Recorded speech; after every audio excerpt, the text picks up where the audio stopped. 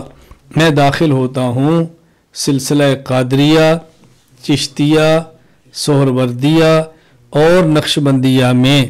اے اللہ میری توبہ اور بیعت کو قبول فرما، دنیا اور آخرت میں اپنے نیک بندوں میں شامل فرما۔